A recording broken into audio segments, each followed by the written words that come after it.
So guys I hope you are doing well. I am Veer, welcome to Star Lord family. तो कैसे हो दोस्तों, मैं आशा करता हूँ शानदार तरीके से आप लोग अपनी लाइफ को एंजॉय कर रहे हो, अपनी सेहत, फैमिली और पढ़ाई का ध्यान काफी अच्छे से रख रहे हो।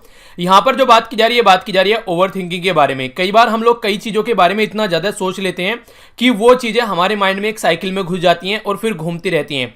चाहे हम बैठे हैं, चाहे हम लोग कहीं घूम रहे हैं, चाहे सो रहे हैं, उठते ही एकदम तुरंत माइंड में वो चीजें आ जाती हैं।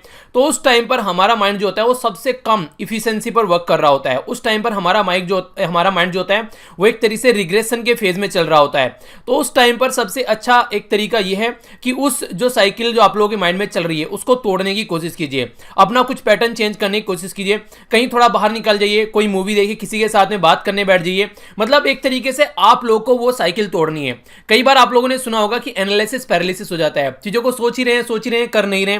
भैया आज ये करने स्टार्ट करेंगे पर नहीं करने, कल वो करने स्टार्ट करेंगे पर नहीं करने, बस सोचे ही जा रहे हैं।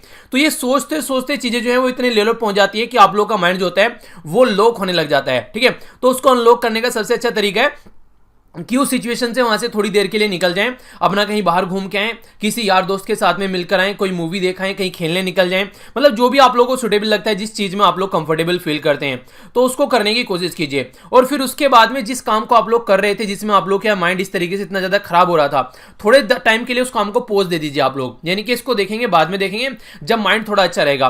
क्योंकि जब आप लोग का माइंड एक अच्छी एफिशिएंसी पर होता है, आप लोग बुरे से बुरे काम को भी एक अच्छा अंजाम दे सकते हैं। पर लेकिन जब आप लोग का माइंड जो है वो एक अच्छी एफिशिएंसी पे नहीं होगा और आप लोगों का माइंड कहीं स्टक हो रहा होगा, उस टाइम पर अच्छे से अच्छा जो आप लोग काम कर सकते हैं वो भी आप लोग बहुत बुरी तरीके से करेंगे और वो ढंग से भी नहीं कर पाएंगे।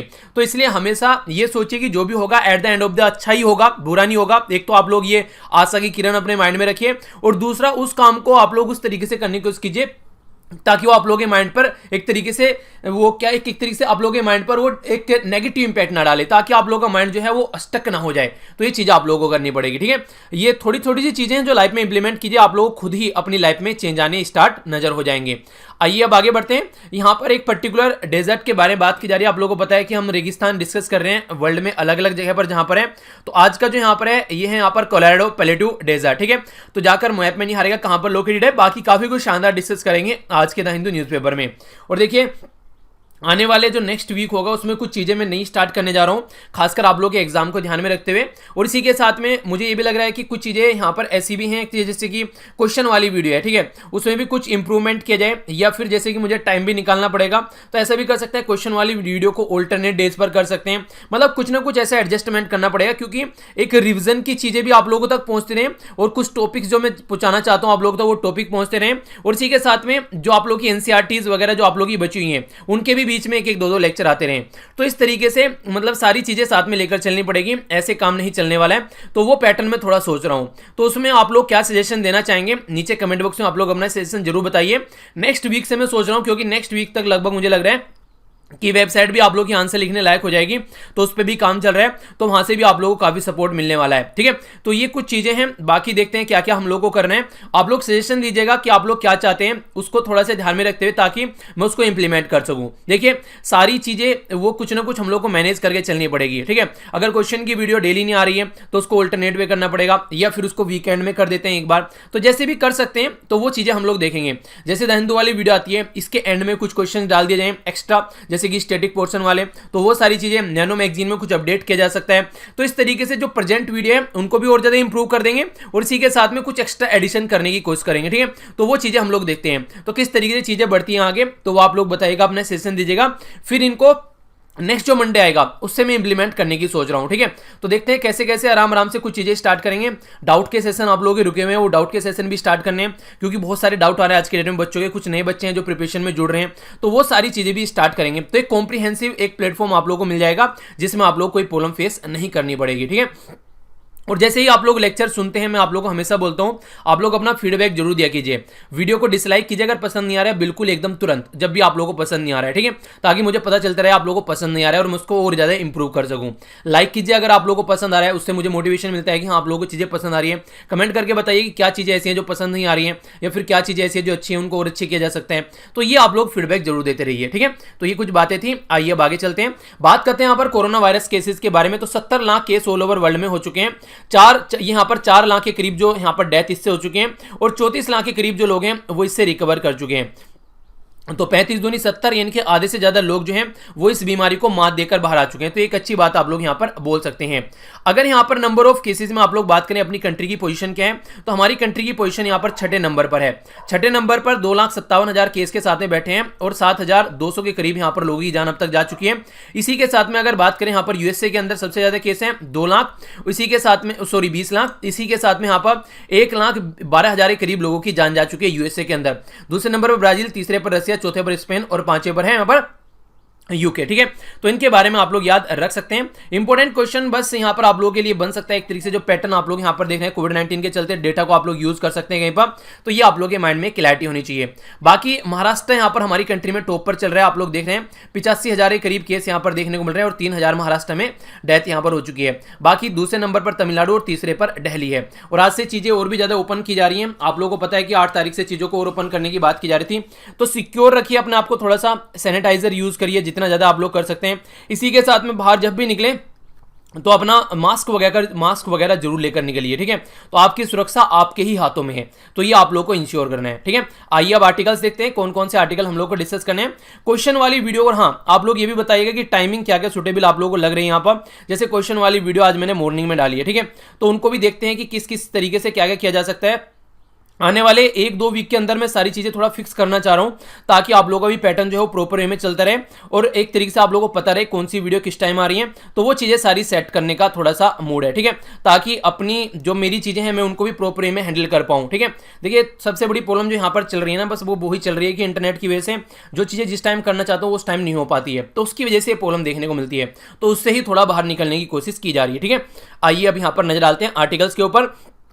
इंपॉर्टेंट आर्टिकल है, इंपॉर्टेंस यहां पर बात की जा रही है पर्शियन गल्फ वाले रीजन के बारे में। मैप में देखेंगे इस रीजन के बारे में और फिर चीजों को हम लोग आगे समझेंगे। तो इस आर्टिकल को काफी डिटेल में मैं डिस्कस करने वाला हूं। राज्यसभा के बारे में बात की जा रही है, राज्यसभा में गवर्नमेंट की कितनी सीट है और किस तरीके से यहां पर गवर्नमेंट के द्वारा जब यहां पर मेजोरिटी नहीं होती है राज्यसभा को बाईपास करने की कोशिश की जाती है, तो उसके बारे में भी एनालिसिस करूंगा। तो डिटेल में यहां पर चीजें आप लोगों को बताकर चलूंगा ताकि माइंड में आप लोगों की काफी क्लैरिटी आए। साइड वाले जो दोनों आर्टिकल हैं यहाँ पर, एक तो ये वाला और एक ये वाला, दोनों को कंबाइन करके डिस्कस करेंगे। थोड़ा सा प्रॉफिट लॉस के बारे में बात की जा रही है कि हाँ किस तरीके से कोविड-19 की किट जीती उस टाइम पर बेची गई और प्राइवेट कितना बड़ा सपोर्ट प्रोवाइड करा सकता है कोविड-19 के साथ में लड़ने में। तो ये काफी एक तरीके से आप लोगों को पता होना चाहिए, क्योंकि कोई भी काम अगर करना है तो मिलजुल कर यहाँ पर करना पड़ेगा गवर्नमेंट और प्राइवेट सेक्टर। ये जो साइड वाला आर्टिकल है इसके बारे में आप लोगों को बता ही देता हूं। आप लोगों को पता है अभी केरला के अंदर अभी यहाँ पर एक एलिफेंट की एक हथनी की जो है वो जान चलेगी, वो प्रेग्नेंट थी, तो उसी के बारे में बात की जा रही है। यहाँ पर देखिए जब ये इशू उठा तो हमारी कंट्री में ज्यादा प्रोटेस्ट देखने को नहीं मिला। ट्विटर पर कुछ देर के लिए इसको ट्रेंड किया गया, पॉलिटिकल कुछ ना कुछ उल्टे सीधे कमेंट आए और उसके बाद में फिर मुद्दा जो है शांत हो गया। यहाँ पर ये तो देखा कि मुद्दा क्या है, पर लेकिन इसका बैकग्राउंड किसी ने समझने की कोशिश नहीं की। बैकग्राउंड क्या था, आखिर ये हाथी जो है आज के डेट में इतनी जान क्यों जा रही है, हाथी नहीं दूसरे जानवर भी आज के डेट में इतनी जान क्यों जा रही है इनकी, तो वो सारा मुद्दा जो था, जो बैकग्राउंड में जाकर देखना था, उसके ऊपर किसी की नजर नहीं पड़ी। तो ये राइटर बताने की कोशिश कर रहे हैं कि आज के डेट में जो इन्वायरमेंट का डिस्ट्रक्शन हो रहा है, यानी कि इन्वायरमेंट को जो बर्बाद किया जा रहा है, उसके चलते हम लोग क्या कर रहे हैं कि वहां पर जो जिस एरिया में जीव जंतु रहते हैं उस एरिया को बर्बाद करते जा रहे हैं। वहां पर डेवलपमेंट कर रहे हैं, कहीं रोड बना रहे हैं, कहीं बांध बना रहे हैं, कहीं कोई फैक्ट्री लगा रहे हैं, कहीं से खदान वगैरह निकाल रहे हैं। तो उसके चलते जो जानवर उस पर्टिकुलर एरिया में रह रहे हैं वो वहां से निकलकर फिर क्या करते हैं, वो वहां पर सड़कों पर आते हैं। इनडायरेक्ट वे में वो सड़कों पर नहीं आ रहे हैं, हम लोगों ने उनके एरिया में सड़क बना दी है, तो वो अपने तो एरिया में ही है, वो तो अपने ही एरिया में, पर लेकिन फिर हम लोग को लग रहा है कि वो जंगल से निकल कर बाहर आ रहे हैं। जंगल हम लोग छोड़ ही नहीं रहे, तो जंगल से निकालकर बाहर कहां से आ रहे हैं। तो ये सिचुएशन हम लोग को समझनी पड़ेगी।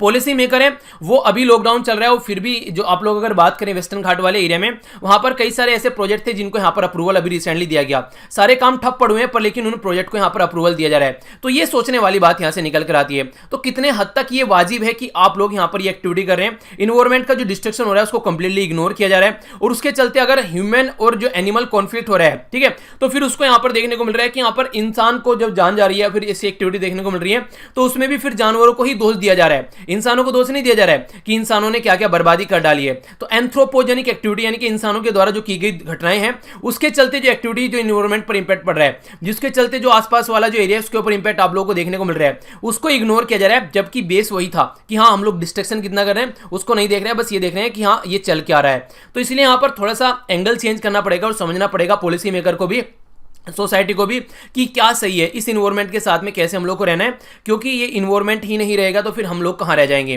तो ये चीज़ें हम लोग को समझनी पड़ेगी और कोविड-19 ने काफ़ी हद तक समझा भी दी है। पर लेकिन अगर फिर से भूलकर हम लोग उसी पैटर्न में आएंगे तो फिर देखिए उसको कोई सुधारने वाला नहीं है।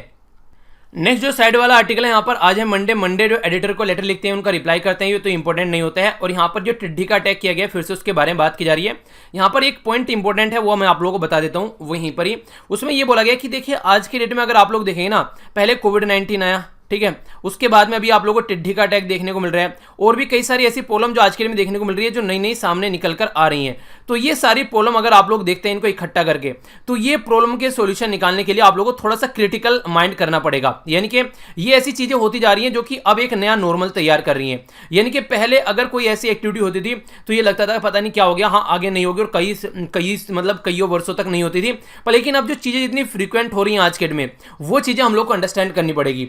तो उन चीजों को अंडरस्टैंड करके एक क्रिटिकल अप्रोच लेनी पड़ेगी कि हाँ ऐसा भी हो सकता है। वो नहीं कहते कि घर से पैसे आए आप लोगों के लिए 10,000 रुपए, इसमें आप लोगों को महीना निकालना है, पर लेकिन आप लोग कोशिश ये करनी है कि 10,000 के कंपेयर में आप लोगों को 9,500 में ही अपना खर्चा निकालना है। 500 रुपए आप लोगों को सेव करके रख लेने कि फ्यूचर में काम आएंगे, किसी ऐसी प्रॉब्लम पड़ जाएगी अगर कोई त्रासदी, तो उसमें हम लोग यूज कर लेंगे। तो ये आप लोगों ने थोड़ा सा डिफरेंट तरीके से सोचा, वरना क्या करते हैं मैक्सिमम लोग 10,000 तो खर्च कर ही दिए, ऊपर से और किसी से 2-4 हजार उधार ले लिए ताकि बाद में पैसे आएंगे तो उतार देंगे। अब ये नहीं पता है कि बाद में 10,000 ही आएंगे, अब उसमें से मान लीजिए 2,000 आप लोगों ने उधार ले रखे तो 8 ही बच गए, अब कैसे आप लोग महीना काटोगे अपना। तो ये सारी चीजें यहां पर समझने वाली हैं। उसी तरीके से क्रिटिकल अप्रोच लेकर चलनी पड़ेगी। अभी साइक्लोन देखने को मिल गए रिसेंटली 2, ठीक है, उसी के चलते आप लोग को अगर क्रिटिकल आप लोग नहीं सोचोगे तो साइक्लोन आ गया, टिड्डी का अटैक आ गया, ये कोविड-19 आ गया, ठीक है। तो ऐसी ऐसी इतनी सारी त्रासदी एक साथ देखने को मिल रही है कि हम लोग को थोड़ा सा डिफरेंट तरीके से अप्रोच लेकर चलनी पड़ेगी। जिस पैटर्न में हम लोग अभी चल रहे हैं वो पैटर्न में चलते रहे तो हम लोग इन चीजों से नहीं उबर पाएंगे। सबसे बड़ा पॉइंट इसमें बोला जा रहा है कि अवेयरनेस फैलाइए। जनता जितनी ज्यादा अवेयर नहीं होगी, क्योंकि जनता को अपने आप को भी प्रोटेक्ट करना सीखना पड़ेगा। ये नहीं कि सब कुछ एडमिनिस्ट्रेशन ही करेगा। एडमिनिस्ट्रेशन एक हद तक काम कर सकता है क्योंकि रिसोर्सेज की लिमिटेशन है, कुछ हद तक आप लोगों को अपने हिसाब से काम करना पड़ेगा। तो ये बातें यहां पर बोली गई हैं, ठीक है। डेटा पॉइंट है और यहां पर कार्टून है, यूएसए के अंदर जो उल्टी सीधी हरकतें चल रही हैं उसके बारे में बात की जा रही है, ठीक है। तो पहले तो बात कर रहे थे कि यू हैव टू डोमिनेट, और जब उन्होंने डोमिनेट कर दिया तो फिर ये कह रहे हैं कि मुझे सांस नहीं आ रहा है। तो यही चीजें हैं, बस देखते हैं क्या कंडीशन चल रही है। एक एक दो छोटी छोटी न्यूज़ है, जैसे दिल्ली में अरविंद केजरीवाल साहब के द्वारा बोल दिए गए कि दिल्ली के जो लोग हैं, जो दिल्ली के रेजिडेंट हैं, उन्हीं को दिल्ली के गवर्नमेंट के द्वारा जो हॉस्पिटल हैं वो उन्हीं को यहाँ पर सर्विस प्रोवाइड कराएंगे। बाकी ओपन है ऑल, बाकी जो गवर्नमेंट के, जो सेंट्रल गवर्नमेंट के हॉस्पिटल हैं वो सबके लिए ओपन है। यानी कि दिल्ली सरकार के हॉस्पिटल दिल्ली के लोगों के लिए हैं, सेंट्रल गवर्नमेंट के हॉस्पिटल सबके लिए हैं। ये बात यहाँ पर बोली गई है, ठीक है, ताकि उनमें वहां पर फैसिलिटी प्रोवाइड कराई जा सके। अभी ये केस यहां पर देखने को मिला मध्य प्रदेश में, एक पर्सन जो था पैसे का पेमेंट नहीं कर पाया तो उस पर्सन के हाथ पैर बांधकर डाल दिया कि जब तक तुम पैसा नहीं दोगे तब तक यहां पर आपको नहीं छोड़ा जाएगा। मतलब इतनी बुरी बुरी कंडीशन भी यहां पर देखने को मिल रही है। किसी पर्सन के पास से पैसा नहीं है तो इसका, किसी पर्सन के पास से पैसा नहीं है तो इसका मतलब ये नहीं कि आप लोग उसको बांध के डाल दोगे। अब ये कंडीशन ऐसी नहीं है, वरना कौन अपनी बेइज्जती कराना चाहता है, कौन नहीं चाहता है कि अपना पैसा देकर आराम से अपना इलाज कराए तो वहां से निकले। तो कोई तो ऐसी कंडीशन बनी होगी ना। तो ये सारी सोचने वाली बातें हैं यहाँ पर कि अगर गरीब तबका सोसाइटी का पैसा पे नहीं कर पा रहा है तो उसके लिए गवर्नमेंट क्या कर रही है। इसीलिए मैं आप लोगों को हमेशा बोलता हूं कि हेल्थ और एजुकेशन दो ऐसी चीजें कि कम से कम उनको अफोर्डेबल बनाइए ताकि उनको सब इंजॉय कर सकें और उसके बाद में फिर अपनी लाइफ को सही तरीके से लेकर चल सकें। नेक्स्ट एक और इंपॉर्टेंट न्यूज यहां पर है, ये बात की जा रही है किसके बारे में, ये है लाइन ऑफ एक्चुअल कंट्रोल के बारे में। लाइन ऑफ एक्चुअल कंट्रोल में यहां पर यथास्थिति बनाने की बात की जा रही है। यहां पर बात की जा रही है इंडिया के द्वारा कि अप्रैल वाला जो भी स्टेटस था उसको फिर से यहां पर रिस्टोर किया जाएगा। तो देखते हैं कैसे इसको रिस्टोर कर पाते हैं। 5 से 6 मई के बीच में यहां पर चीजें जो थी वो काफी ज्यादा खराब होनी स्टार्ट होगी। दोनों तरीके से साइड में दोनों लड़े, और ये पर्टिकुलर एरिया जरूर याद रखेगा। क्वेश्चन आप लोगों से बन सकता है कि यहाँ किस पर्टिकुलर एरिया में यहां पर देखने को मिल रही थी। तो यहाँ था, ये था पेंगोंग त्सो लेक, ठीक है। तो ये लद्दाख के अंदर में है। आप लोगों ने यहां पर कई बार मूवीज में भी देखा होगा इसका पर्टिकुलर जो एरिया यहां पर, तो ये इंपॉर्टेंट आप लोगों के लिए बन जाता है। तो दोनों के द्वारा यहां पर बातें की जा रही है कि अब चीजों को स्टेबल किया जाएगा। एग्रेशन देखने को मिल रहा था, हालांकि चाइना ही ये सारी ऐसी एक्टिविटी स्टार्ट करता है, हमारी कंट्री की साइड से कोई एग्रेशन नहीं था। हमारी कंट्री तो बाद में रिटेलिएट करता है, इनके बाद में रिप्लाई करता है। तो वो चीजें आप लोग देखने को मिलती हैं। तो देखते हैं सिचुएशन कैसे यहां पर दोनों कंट्री नॉर्मलाइज कर पाते हैं। आइए अब आर्टिकल के बारे में जानते हैं। सबसे पहले अपनी पार्लियामेंट के बारे में बात करते हैं। पार्लियामेंट पे भी कई सारे तोमत लगाए जा रहे हैं कि कोविड-19 पूरा निकल गया, लगभग लॉकडाउन जो है वो खत्म हो चुका है, पर फिर भी हमारी पार्लियामेंट के द्वारा कोई ऐसा लॉ नहीं बनाया गया जो कि इस पर्टिकुलर महामारी को टैकल कर सके। जो पुराने ही लॉ थे उनको ही उल्टा सीधा करके यूज किया गया, कई बार उनका क्रिटिसिज्म भी देखने को मिला, पर लेकिन कितने हद तक वो सही था वो आप लोग समझ सकते हैं कि जनता के नुमाइंदे जो मेंबर ऑफ पार्लियामेंट और मेंबर ऑफ लेजिस्लेटिव यानी कि सांसद और विधायक थे वो कहीं आप लोगों को काम करते हुए मेनली नजर नहीं आए, जो कि सबसे ज्यादा काम जिनको करना था। ठीक है, तो सब घर में दुबके हुए बैठे थे मैक्सिमम। आइए अब यहां पर बात करते हैं आर्टिकल के बारे में। और यहां पर जब मैं यहां पर बात कर रहा हूं, ऐसा नहीं कि यहां पर गवर्नमेंट के बारे में बात कर रहा हूं, अपोजिशन के भी जो जीत कर गए हैं यहां पर पार्लियामेंट में या फिर असेंबली में, उनके बारे में बात की जा रही है। अगर आप लोगों को कोई लॉ पास करना है हमारी कंट्री में पार्लियामेंट के अंदर में, तो आप लोगों को पहले उसे या तो लोकसभा या फिर राज्यसभा से लेकर आना पड़ेगा, फिर एक से हाउस पे पास करके फिर दूसरे हाउस में लाना पड़ेगा, और फिर उस पर प्रेसिडेंट के साइन होंगे, तो हमारी कंट्री में वो जो बिल था वो एक्ट में कन्वर्ट हो जाएगा। आप लोग ये समझिए जैसे कि यहाँ पर लोकसभा है, लोकसभा में जनता के द्वारा चुने गए नुमाइंदे डायरेक्ट जाते हैं, यानी कि आप लोग वोट देते हो, जैसे आप लोगों ने हर एक अपने एरिया का जो आप लोगों का सांसद था उसको चुनकर आप लोगों ने पार्लियामेंट में भेजा। पर लेकिन जब यहाँ पर इलेक्शन होते हैं राज्यसभा के, वो इनडायरेक्ट वे में होते हैं, यानी कि जो आप लोगों के द्वारा चुने गए नुमाइंदे हैं वही यहाँ पर इनको चुनते हैं फिर आगे चलकर। ठीक है, तो वो फंडा आप लोगों को देखने को मिलता है। अब यहाँ पर गवर्नमेंट की मेजोरिटी है, हालांकि गवर्नमेंट की मेजोरिटी क्या बोलेंगे, गवर्नमेंट तभी रह पाएगी अगर मेजोरिटी रहेगी लोकसभा में, तो गवर्नमेंट जो है वो लोकसभा में यहाँ पर पावरफुल रहती है, पर लेकिन राज्यसभा में गवर्नमेंट के पास में नहीं होती है। तो उसके चलते क्या होता है कि यहां पर अगर इनको कोई लॉ पास कराना होता है तो कई बार राज्यसभा को बाईपास करने की कोशिश की जाती है या फिर उसको आनन फानन में पास कराया जाता है। तो उसी के बारे में यहां पर बात की जा रही है। अगर फिलहाल आज के दिन में आप लोग बात करें 2014 में प्रेजेंट गवर्नमेंट चुनकर आई थी, तो 2014 और 2019 अभी यहां पर दूसरा टर्म इनके लिए चल रहा है, पर लेकिन अब तक भी इनके पास में राज्यसभा के अंदर मेजोरिटी नहीं है। तो अभी यहां पर राज्यसभा का इलेक्शन होने वाला है, अब यहां पर देखने को मिलेगा कि ये सिचुएशन कैसे आगे चलने वाली है। तो उसको थोड़ा सा समझ लेते हैं क्या क्या बातें हैं। बीजेपी के द्वारा 2 कंसेक्यूटिव मेजोरिटी अभी यहां पर जो जीती गई यहां पर लोकसभा के इलेक्शन की, एक 2014 में और दूसरी 2019 में। इस तरीके से अगर बात देखें तो ये काफी अच्छे से चीजों को लेकर आगे चल रहे हैं। ठीक है, यानी कि कहने का मतलब यह कि सही डायरेक्शन में चल रहे हैं, पर लेकिन राज्यसभा में अभी भी शॉर्ट है, पर लेकिन शॉर्ट भी इतने भी नहीं है कि यहां पर इनको सपोर्ट नहीं मिल पाती है। जब जरूरत पड़ती है तो सपोर्ट यहां पर मिल ही जाती है। चीजें आगे बढ़ रही हैं, अलग अलग तरीके से यहां पर चीजें इनकी बढ़ रही हैं अभी यहां पर लेकिन जो इलेक्शन हुए कुछ राज्य के अंदर जहां पर ये हार गए थे, ठीक है, जैसे कि आप लोगों ने देखा मध्य प्रदेश के अंदर भी हार गए थे, फिर उल्टी सीधी हरकतें कर जो गवर्नमेंट बना ली, महाराष्ट्र के अंदर हार गए। तो इसके चलते यहां पर जो चीजें कहीं ना कहीं अगर स्टेट इनके से निकलते जा रहे हैं तो वो भी एक इंपैक्ट डालता है राज्यसभा की सीट के ऊपर, क्योंकि जो स्टेट होता है वो भी यहां पर पार्टिसिपेट करता है इलेक्शन में। जब राज्यसभा के अंदर हम लोग बात करते हैं तो बीजेपी जो है वो करंटली सिंगल लार्जेस्ट पार्टी है राज्यसभा के अंदर 75 सीट के अंदर, टोटल हाउस के अंदर 245 है। अगर हम लोग बीजेपी के बारे में एनडीए की बात करें मिलाकर, ठीक है, दो तो आप लोगों को पता होगा यहां पर जब बात करते हैं, जब आप लोग कांग्रेस के बारे में बात करते हैं, ठीक है, और इसी तरीके से बीजेपी के बारे में बात करते हैं, तो ये सिंगल पार्टीज हैं, पॉलिटिकल पार्टी हैं, ठीक है, तो इनको आप लोगों को पता होना चाहिए। पर लेकिन अगर आप लोग बात करते हैं इनके गठन के बारे में, ठीक है, यानी कि ये किस एक इनके साथ में समूह है, तो इसका बन जाता है एनडीए, ठीक है, जो बीजेपी का बन जाता है एनडीए। कांग्रेस का क्या बन जाता है वो आप लोगों को बताना है, ठीक है, कांग्रेस का क्या है ऐसा ग्रुप, जैसे यहाँ पर इसको हम लोग एनडीए बोल देते हैं। तो यहाँ पर अगर बात करें 102 सीट है टोटल 245 में से, यानी कि शॉर्ट पड़ जा रही है कुछ सीटें। कांग्रेस के पास में लोवेस्ट टैली है 39 सीट, पर लेकिन कांग्रेस के जब अलाई पार्ट है जिसके साथ में मिलजुल कर काम करते हैं 73 सीट इसकी हो जाती हैं। लेफ्ट पार्टीज जो है उसकी 6, टीएमसी की 13, एसपी की 8, एनसीपी की 4, तो ये यहां पर जेडीएस और जो आईयूएमएल और इसी के साथ में केरला कांग्रेस, इनकी एक एक सीट आप लोगों को देखने को मिलती है, यानी कि कुल मिलाकर 73 के करीब यहां पर सीट हो जाती है। तो इस तरीके से अगर कोई भी यहां पर आप लोगों को एक्ट बनाना है, बिल पास कराना है, तो प्रॉपर आप लोगों को मेजोरिटी यहां पर लेकर आनी पड़ेगी। पॉलिटिकल पार्टी जो है हालांकि कई सारे इश्यूज पर अपने स्टैंड डिफरेंट रखती हैं, कहने के लिए कांग्रेस के साथ भी होती हैं, पर लेकिन कई सारे ऐसे इशू हैं पास्ट में कि उन्होंने बीजेपी का भी साथ दिया है इसमें पार्लियामेंट के अंदर में। अगर बात करें अभी 19 जून को ये इलेक्शन होने वाला है 24th राज्यसभा सीट के लिए, तो अगर ये इलेक्शन यहां पर अभी 10 राज्य के अंदर देखने को मिलेंगे, अगर ये इलेक्शन यहां पर जो आज के डेट में जो पॉलिटिकल पार्टी जो जीत जाती है तो उसका काफी बड़ा दबदबा यहां पर रहने वाला है लोकसभा उसके राज्यसभा के अंदर में। Lack of majority in Rajya Sabha, कई बार जो यहां पर बीजेपी है उसके लिए भी यहां पर जो वो इकोनॉमिक रिफॉर्म लेकर आना चाहती थी उसमें भी हिंड्रेंस बना, कई बार यहां पर उसको सपोर्ट नहीं मिल पाई।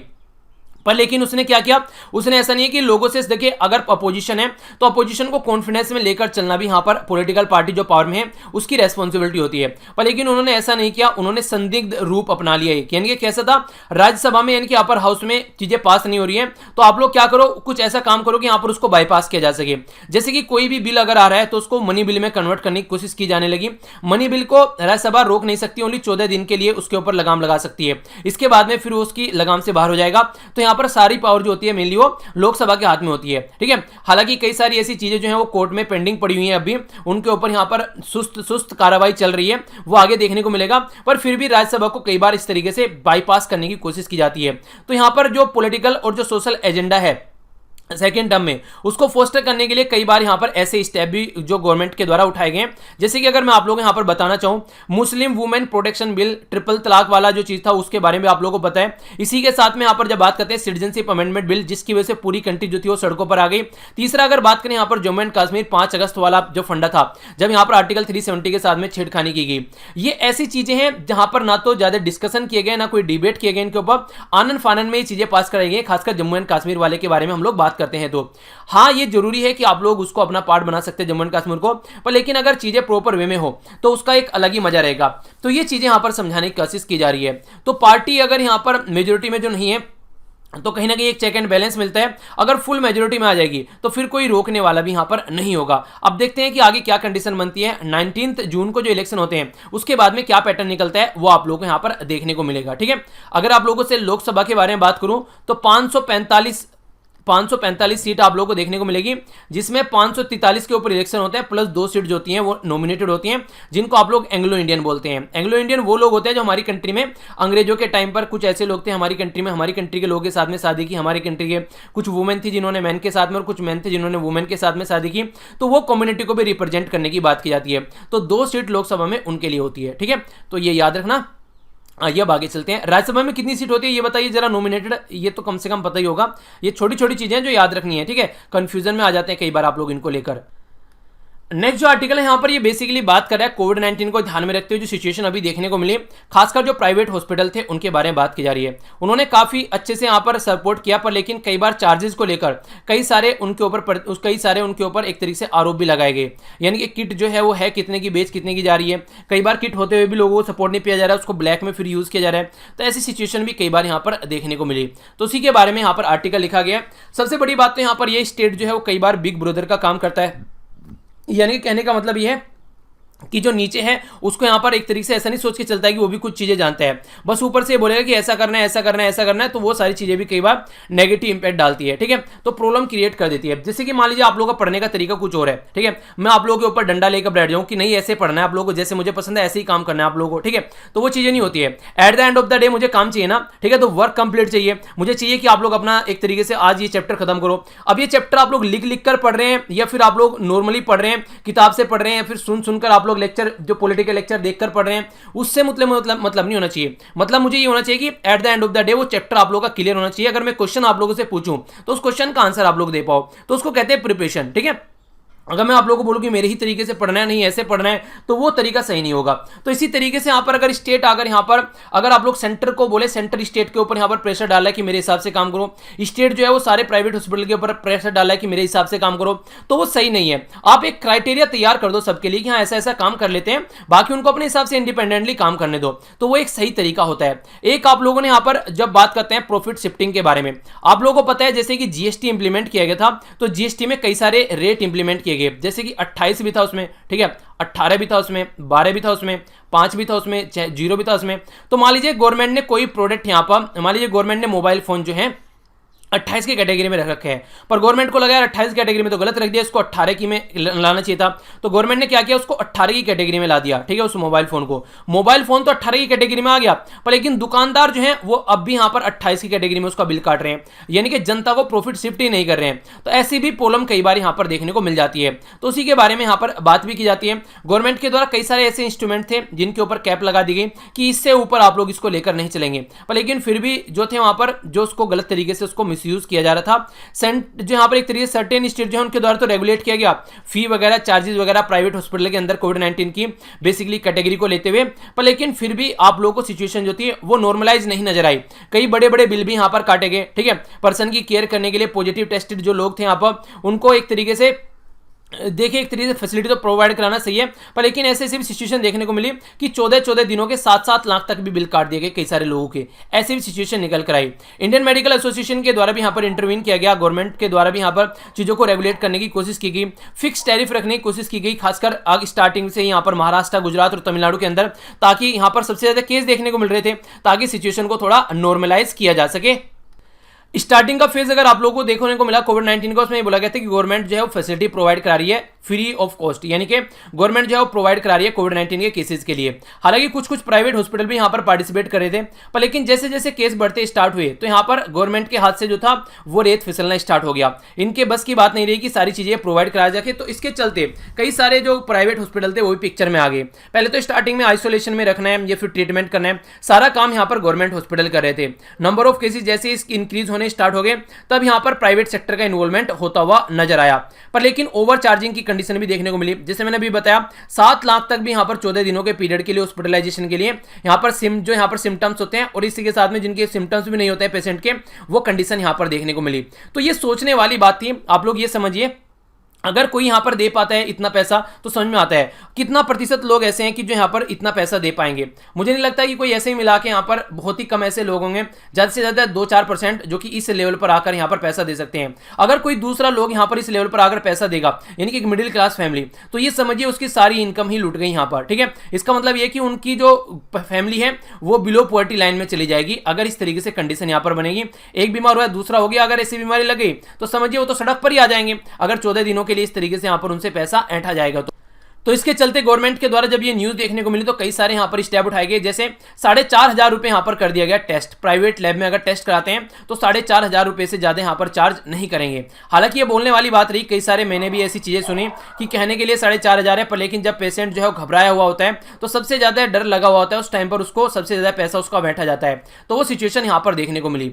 आईसीयू के अंदर जो था ये एक तरीके से आप लोग देखते हैं रेट जो था वो नेचुरली आप लोगों को हायर देखने को मिलते हैं। प्राइवेट हॉस्पिटल के अंदर जो केयर यूनिट होती है उसका चार्ज ज्यादा देखने को मिलता है, कई बार वॉयलेशन भी किए जाते हैं, पर लेकिन उस पर भी नजर रखने की कोशिश की गई। तमिलनाडु के द्वारा फिक्स कर दिए गए सेपरेट टैरिफ की क्या क्या चीजें आप लोगों को लेकर चलनी है। इसी के चलते chief minister comprehensive health insurance जो कि आगे चलकर सेंट्रल इंश्योरेंस में सब्ज्यूम कर दिया गया, उसके ऊपर फोकस दिया गया। लोअर इनकम ग्रुप के लिए यहां पर प्राइवेट केयर यूनिट जो थी वो अवेलेबल कराई गई। देखिए कई बार ऐसा होता है गवर्नमेंट हॉस्पिटल में फैसिलिटी भी अवेलेबल नहीं होती है, तो उसके चलते प्राइवेट में जाना थोड़ा मजबूरी बन जाती है और वो जाते ही जेब काट लेते हैं। तो ये सिचुएशन समझनी पड़ेगी।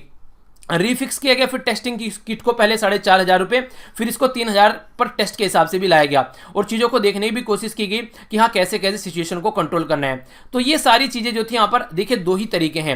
एक तो यहाँ पर जो प्राइवेट सेक्टर है वो बिल्कुल प्रॉफिट के ऊपर न रहे कि बस प्रॉफिट ही कमाना है। दूसरा जो है गवर्नमेंट कुछ तो यहाँ पर रेगुलेट करे और कुछ थोड़ा सा उनको भी रियायत दे ताकि वो भी अपने हिसाब से काम कर सके। तो एक बैलेंस बनाकर चलने वाली अप्रोच सबसे बेस्ट रहती है। पर लेकिन ये चीज़ें बोलने में बड़ी अच्छी लगती है कि बैलेंस बनाकर चल लो, ये कर लो वो कर लो, जब एग्जैक्टली यहाँ पर इसको इंप्लीमेंट करने वाली बात आती है तो फिर बस प्रॉफिट दिखाई देता है कि हाँ बस प्रॉफिट मिले, बाकी जो चीजें हैं वो बाद में जाती रहेंगी। जिसी तरीके से मैंने बताया नहीं अभी यहाँ पर ये बेसिक पर्पज यही था यहाँ पर आप लोगों को दिखाने का कि पर्सन को बांध कर डाल दिया गया, ठीक है, कि तब तक आप बिल पे नहीं करेंगे तब तक नहीं छोड़ा जाएगा। तो जिस बेड पे लेटा होता है उसी बेड पे बंदे को बांध दिया गया, पैर वैर बांध कर उसके। तो ये सिचुएशन आप लोग यहाँ पर समझ सकते हैं। तो कितने हद तक ये वाजिब है, सही है, तो थोड़ा सा ये हम लोग को सोचना पड़ेगा। नेक्स्ट जो आर्टिकल है यहाँ पर ये बात की जा रही है क्वेश्चन के बारे में। पहले आप लोग क्वेश्चन को अटेम्प्ट कीजिए। इंडियन जो इंटरेस्ट है वो बोला जा रहा है कि बेस्ट सर्व करेगा इफ अगर यहाँ पर जो पर्शियन गल्फ वाला रीजन है, ठीक है, उसको इंडिया जो है वहां पर शांति बनाए रखने का काम कर सकता है और उसको इंडिया की सपोर्ट से वहां पर शांति रहती है तो इंडिया के इंटरेस्ट के लिए काफी फायदेमंद रहेगा। ये हमारी कंट्री के जो फॉर्मर जो वाइस प्रेसिडेंट हामिद अंसारी साहब के द्वारा ये आर्टिकल लिखा गया है। तो कई सारी इंटरेस्टिंग चीजें आप लोगों को यहाँ पर जानने को मिलेगी। सबसे पहले आप लोग कुछ ऐसा डेटा समझिए जो आर्टिकल के अंदर नहीं है पर आप लोगों को उसके बारे में पता होना चाहिए। वो है ये डेटा, हमारी कंट्री क्रूड ऑयल यानी कि कच्चे तेल के ऊपर किसके ऊपर सबसे ज्यादा डिपेंडेंट रहती है। तो जैसे कि इराक हो गया, सऊदी अरेबिया, ईरान, ठीक है, तो यूएई हो गया। तो ये आप लोग यहां पर देखते हैं 2013, 14, 14, 15, 15, 16, 16, 17, 17, 18। तो यहां पर अगर आप लोग देखेंगे तो सबसे ज़्यादा जो डिपेंडेंसी यहाँ पर ये मैक्सिमम जो ये कंट्री है यहाँ पर जिसको आप लोग ये गल्फ रीजन बोलते हैं वहीं पर देखने को मिलेगी। एक बार मैप में आप लोग इसको निहार भी लीजिए। जैसे आप लोग यहाँ पर अपनी कंट्री के साथ में अगर कंपेयर करना चाहें किस पर्टिकुलर रीजन के बारे में बात की जा रही है तो ये होगी अपनी प्यारी कंट्री यहाँ पर, और मैं आप लोगों से इस पर्टिकुलर रीजन की यहाँ पर बात कर रहा हूँ। ठीक है, ये पर्टिकुलर रीजन आप लोग यहाँ पर देख सकते हैं। तो इसको आप लोग थोड़ा सा जूम करके जब देखेंगे तो आप लोग समझिए यहाँ पर ये नीचे हो गया रेड सी, ये हो गया गल्फ ऑफ एदन, ये हो गया गल्फ ऑफ ओमन, ये हो गया यहाँ पर पर्शियन गल्फ। तो ये पर्शियन गल्फ के बारे में मेनली फोकस किया जा रहा है। ठीक है, जैसे कि बहरीन हो गया, कतर हो गया, यूएई हो गया, कुवैत हो गया, इराक हो गया, ईरान हो गया, सऊदी अरेबिया हो गया। ये वो कंट्री है जहां से हम लोग काफी लार्ज स्केल पर क्रूड ऑयल यानी कि कच्चा तेल हम लोग खरीद कर लेकर आते हैं, और उसी कच्चा तेल में से हम लोग फिर उसको रिफाइन करते हैं। डीजल, पेट्रोल, मिट्टी का तेल, ग्लिसरीन, ये सारे प्रोडक्ट निकालते हैं जिनको हम लोग अलग अलग तरीके से यूज करते हैं। तो इस पर्शियन गल्फ में अगर शांति नहीं रहेगी तो हमारी कंट्री के लिए इनडायरेक्ट वे में अशांति हो जाएगी, यानी कि हमारी कंट्री के लिए यहाँ पर ये एक सिक्योरिटी का खतरा बन जाता है। तो इसलिए हम लोग चाहते हैं कि यहाँ पर शांति रहे, और हम लोग इसी तरीके से यहाँ पर हमेशा इसके बारे में सोचने की भी कोशिश करते हैं कि यहाँ पर शांति रहे, तभी हमारे लिए शांति रहेगी। यूनाइटेड नेशन के द्वारा डिफाइन किया गया body water as a Persian Gulf, यानी कि पानी के पॉइंट ऑफ व्यू से उसको डिफाइन किया गया था, जिसमें बहरीन, ईरान, इराक, कुवैत, ओमन, Qatar, Saudi Arabia, United Arab Emirates, ये सारी कंट्री आती हैं और सारे के सारे मेंबर हैं यूएन के। ठीक है, तो उस टाइम पर ये वाटर बॉडी की तरीके से इसको देखा जाता था। फिर 1970s में जाकर यहाँ पर तेल वगैरह निकलना स्टार्ट हो गया, तो आज के डेट में इसको क्रूड ऑयल, कच्चा तेल और नेचुरल गैस का हब भी माना जाता है, जो कि यहाँ पर अपनी कंट्री के लिए तो फायदेमंद है ही है, ग्लोबल के लिए काफी बड़ा रोल प्ले कर रहे हैं। और इसी के चलते जियो पॉलिटिक्स जो है उसके लिए काफी सिग्निफिकेंस हो गई है ये कंट्री, क्योंकि एनर्जी सिक्योरिटी के ऊपर चीजें डिपेंडेंट काफी ज्यादा रहने लगी है। पर लेकिन इस सारे रीजन में भी जैसे ईरान की सऊदी अरेबिया के साथ में नहीं बनती है। ठीक है, इसी के साथ में यहाँ पर अभी आप लोगों को देखने को मिलेगा कई सारी ऐसी कंट्रियां जो यहाँ पर इस पर्टिकुलर रीजन में आपस में झड़कती रहती हैं, तो ये एक तरीके से अशांति रहती है इस रीजन में। तो वो काफी बड़ा मुद्दा यहाँ पर रहता है कि इस रीजन में कम से कम शांति होनी चाहिए, वरना जब घर में लड़ाई होती है तो पड़ोसी उसका फायदा उठाने स्टार्ट कर देता है, और वही सिचुएशन आप लोग यहाँ पर देखने को मिलेगी। पड़ोसी यानी कि दूसरी कंट्री आकर यहाँ पर इंटरफेयर करना स्टार्ट कर देती है जब भी यह सिचुएशन देखने को मिलती है। थोड़ा सा हिस्ट्री से यहाँ पर इस आर्टिकल को उठाकर चला गया। सबसे पहले बात की जा रही है, अगर थोड़ा सा आप लोग बैकग्राउंड में जाओगे तो एक टाइम पर ऐसा हुआ करता था, ये सारे रीजन जो थे कहीं ना कहीं डायरेक्ट और इनडायरेक्ट वे में ब्रिटिश कंट्रोल वाला एरिया यहाँ पर हुआ करता था, यानी कि गार्डेड किए जाते थे ब्रिटिश जो एरिया है उसके द्वारा। ठीक है, यहाँ पर कहीं ना कहीं हमारी कंट्री के जो लोग थे वो ब्रिटिश ड्रेस में एक तरीके से ब्रिटिश सर्वेंट हुआ करते थे, जो पर्टिकुलर रीजन में कई बार गश्त लगाया करते थे, यानी कि पर्टिकुलर रीजन जो था इनडायरेक्ट और डायरेक्ट वे में बोला जाए, अंग्रेजों से पहले यहाँ पर कोई ज्यादा इसका वो नहीं था। ठीक है, ये बात की जा रही है जब तक हमारी कंट्री आज़ाद होना स्टार्ट हुई उससे पहले की बात यहाँ पर आप लोगों को देखने को मिलेगी। फिर अगर बात करें यहाँ पर 70s के अगर बात करें, जब से यहाँ पर तेल वगैरह निकलना स्टार्ट हुआ, उससे पहले इस एरिया में किसी का कोई ज़्यादा इंटरेस्ट भी नहीं रहता था।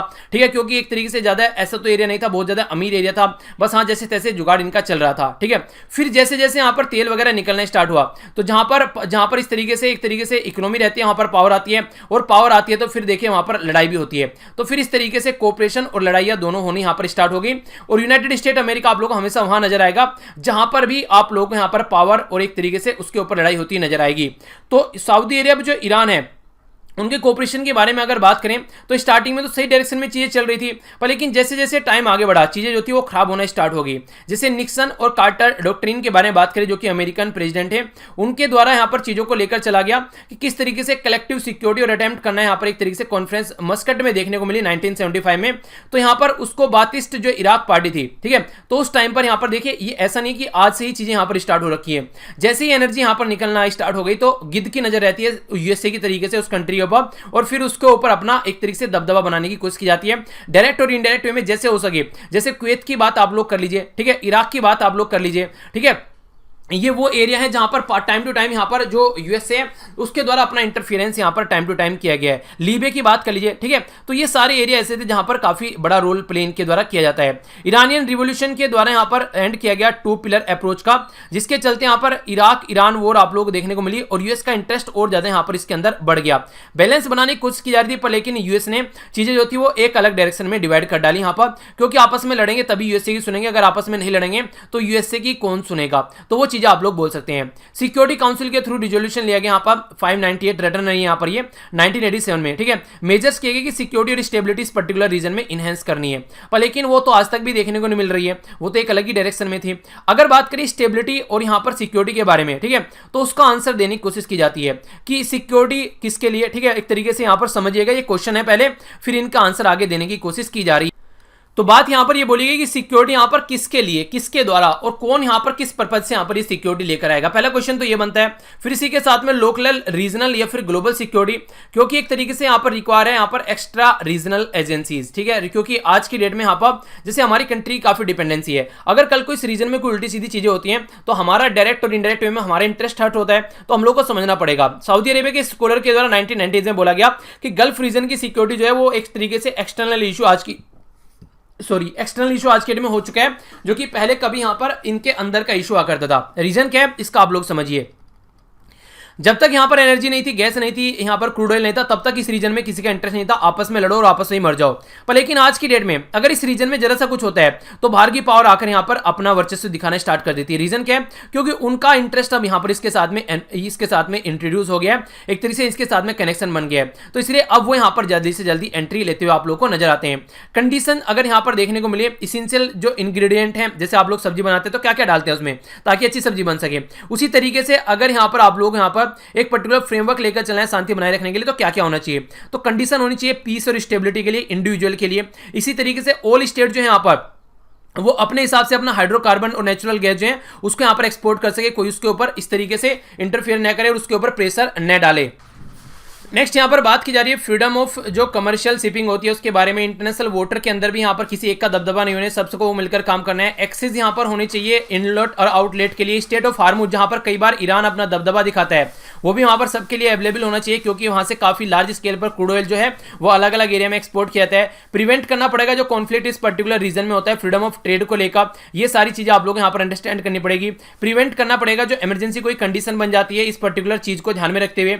तो इस तरीके से यहां पर एक सेल्फ एक एनवायरमेंट होना चाहिए, ताकि एक्सटर्नल जो गारंटी है वो भी यहां पर चलिए रिक्वायर है, पर लेकिन ऐसा नहीं है कि वहां पर उसके बिना काम ना चले, यानी कि इंटरनल चीजें भी यहां पर काफी हद तक सही होनी चाहिए। ठीक है, तो इस तरीके से अगर बात करें, देखिए लेटर वाली अगर चीजें, अगर इंटरनल ही चीजों को सुधार लें, एक्सटर्नल का इंटरफेयर न रहे तो वो ज्यादा बेटर रहेगा, पर लेकिन ये इस तरीके से चीजें पॉसिबल नहीं हो पाती हैं। यानी कि वही है कि बातें बोलना आसान है, पर लेकिन एग्जैक्टली आप लोग देखिए इंडिया और पाकिस्तान के बीच में कब से चीजें चल रही हैं, ऐसी एलएसी को लेकर इंडिया और चाइना के बीच में क्या कंडीशन चल रही है, तो वो तीनों आप लोगों को अलग अलग समझनी पड़ेंगी चीजें।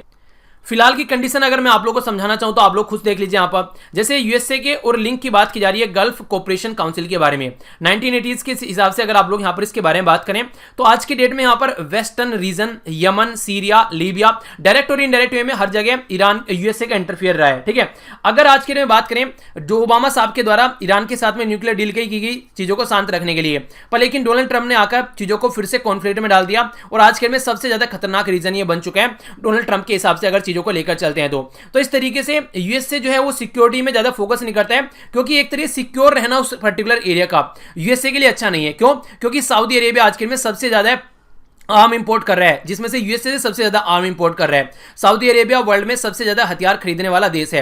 आप लोग ये समझिए, अगर यहां पर शांति रहेगी इस रीजन में तो क्या सऊदी अरेबिया इतना हथियार छीनेगा, वो एक तरीके से खरीदेगा? अगर इंडिया और पाकिस्तान के बीच में अगर शांति हो गई तो क्या यूएसए और रशिया जैसी जो इंडस्ट्री है डिफेंस की, क्या वो चल पाएंगी? कौन इतना हथियार खरीदेगा? अगर जरूरत ही नहीं पड़ेगी अगर शांति में रहेंगे। अगर यहां पर नॉर्थ कोरिया और साउथ कोरिया के बीच में शांति हो जाएंगी तो क्यों वो यूएसए का इतना ज्यादा हथियार सप्लाई करेंगे वहां पर? तो एक तरीके से अलग अलग रीजन में जो लड़ाइयां चलती है ना, उसके पीछे किसी तीसरे का प्रॉफिट हो रहा होता है, इसीलिए उस रीजन में शांति नहीं बनने देते हैं, कोई ना कोई उल्टी सीधी हरकतें करते रहते हैं। तो ये चीजें अंडरस्टैंड करने वाली होती हैं बेसिकली, क्योंकि सामने वाले की इंडस्ट्री चल रही है तो वो क्यों चाहेगा उस रीजन में शांति आए? वो तो चाहेगा उसके हथियार अच्छे से लोग खरीदते रहें। तो ये सोचने वाली बात होती है यहाँ पर सबसे बड़ी। और इन सब चीजों को ध्यान में रखते हुए जब से ईरान न्यूक्लियर डील से बाहर निकल रहा है यहाँ पर यूएसए, तब से ईरान को एक थ्रेट की तरीके से देखा जा रहा है, पॉलिटिकल भी, आइडियोलॉजिकल भी। ठीक है, इसी के साथ में अमेरिका यहाँ पर और ज्यादा उसमें नमक छिड़क देता है। अगर ऑयल ट्रेड, आर्म परचेज, वो सारी चीजें वहां पर चलती है पर्टिकुलर रीजन में, तो अमेरिका के लिए तो फायदा ही होता है। अब इंडिया किस लिए यहाँ पर इंपॉर्टेंस है, अपनी इंडिया टाई कैसे लेकर चल सकता है? तो देखिए हमारा स्ट्रेटेजिक इंटरेस्ट है, हमारे कंसर्न भी यहाँ पर कई सारे, खासकर पर्शियन गल्फ के बारे में अगर बात करें, ठीक है, तो जियोग्राफी के पॉइंट ऑफ व्यू से भी और हिस्ट्री के पॉइंट ऑफ व्यू से भी काफी इंपॉर्टेंट है। मुंबई से यहाँ पर बासरा की बात की जा रही है, बंदर अब्बास की बात की जा रही है, दुबई की बात की जा रही है, ये डिस्टेंस बताई गई कितनी कितनी डिस्टेंस है, रटनी नहीं है। ठीक है, बेसिकली अगर आप लोग यहां पर देखेंगे ये पर्टिकुलर रीजन से हमारी कंट्री से किस किस की कितनी डिस्टेंस यहाँ पर है उनको बताने की कोशिश की जा रही है। तो ज़्यादा दूर नहीं है, काफ़ी पास है। हमारी कंट्री का इंडियन मीटरोलॉजिकल जो डिपार्टमेंट है, आईएमडी जिसको आप लोग बोलते हैं, वो भी कई बार इस पर्टिकुलर रीजन के लिए फोरकास्ट करता हुआ नजर आता है। तो वहां से भी आप लोगों को एक सपोर्ट देखने को मिलती है। तो बायलैटरल रिलेशनशिप, इकोनॉमिक और पॉलिटिकल, खासकर अगर गल्फ जो कोऑपरेशन काउंसिल है इसके साथ में रिसेंट ईयर में काफ़ी अच्छे से हमारे इंप्रूव हैं।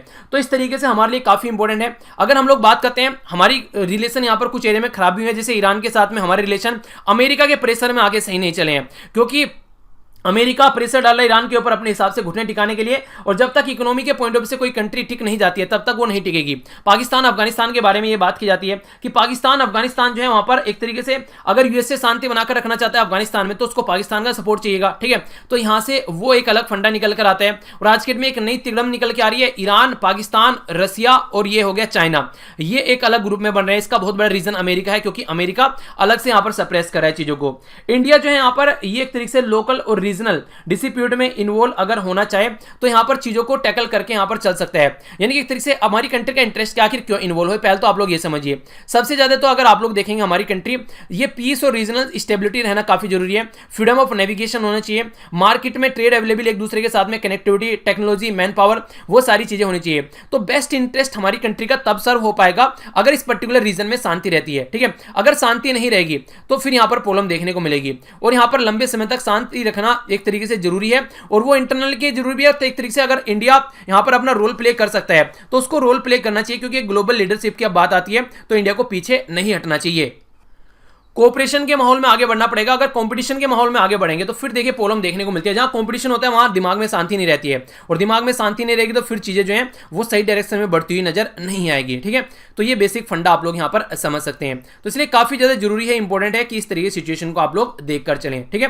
तो ये था टोटल आज का डिस्कशन। आई होप कि आप लोगों ने एंजॉय किया होगा। फीडबैक जरूर दीजिएगा, पसंद आया या ना पसंद आया तो दोनों तरीके से आप लोग बताइएगा कमेंट बॉक्स में भी, और लाइक और डिसलाइक करके। डिसलाइक जरूर कीजिएगा पसंद नहीं आया तो, ठीक है। यहां से जाकर आप लोग पीडीएफ डाउनलोड कर लीजिएगा। सारी पीडीएफ 2019 और 2020 तक की अब तक के सारे लेक्चर की पीडीएफ आप लोगों को यहां पर प्रोवाइड करा दी गई है टेलीग्राम पर। लिंक वीडियो के नीचे आप लोगों को मिल जाएगा, जाकर सर्च आप लोग कर सकते हैं। मेरे साथ में आप लोग अलग अलग जगह कनेक्ट रह सकते हैं। बाकी आंसर राइटिंग आप लोग वीडियो के नीचे भी कर सकते हैं, और इसी के साथ में फेसबुक जो ग्रुप है उस पर भी कर सकते हैं। दूसरा कोई भी ग्रुप ज्वाइन न करें, फालतू के बहुत सारे ग्रुप चल रहे हैं टेलीग्राम पर भी जो कि हमारे चैनल के नाम से चल रहे हैं। आप लोग वही ग्रुप ज्वाइन कीजिए जिसका लिंक आप लोगों को वीडियो के नीचे दे रखा है, क्योंकि स्टार्टिंग में तो क्या करते हैं वो चीजें प्रोवाइड कराते हैं, फिर कुछ दिनों बाद वहां पर पेड चीजें कर देते हैं जो कि आप लोगों से पैसा बैठने का काम करते हैं। तो ये आप लोगों की रेस्पॉन्सिबिलिटी है, आप लोग इनके बारे में अवेयर रहें, ठीक है।